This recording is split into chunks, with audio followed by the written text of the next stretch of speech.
ମହାପ୍ରଭୁଙ୍କ ବେଶ ମଧ୍ୟରେ ବାଙ୍କଚୂଡ଼ା ବେଶ ଅନ୍ୟତମ।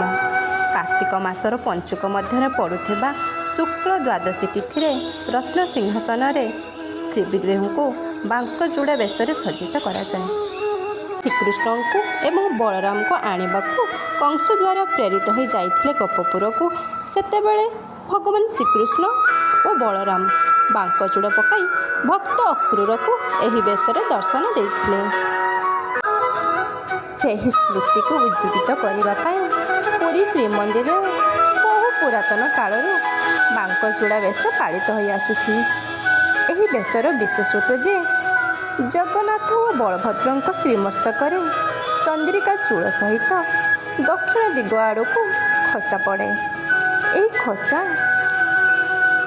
ଯାହାକୁ ଆମେ ବେଣୀ ବୋଲି କହୁ, ଏହାର ଅଗ୍ରଗଣ୍ଠିରେ ଏକ ସୁବର୍ଣ୍ଣ କିଆ ଖଞ୍ଜା ଯାଇଥାଏ।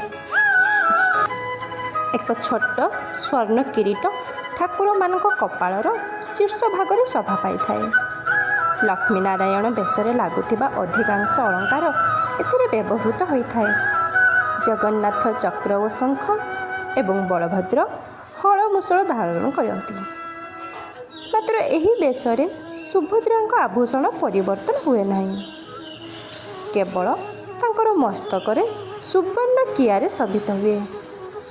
ଭୋଗମଣ୍ଡପ ଶେଷ ହେବା ପରେ ଠାକୁରମାନଙ୍କର ଏହି ଆକର୍ଷଣୀୟ ବେଶ ଦର୍ଶନ ନିମିତ୍ତ ସର୍ବସାଧାରଣଙ୍କ ଉଦ୍ଦେଶ୍ୟରେ ସାହାଣ ମେଳା ଦର୍ଶନ ହୋଇଥାଏ।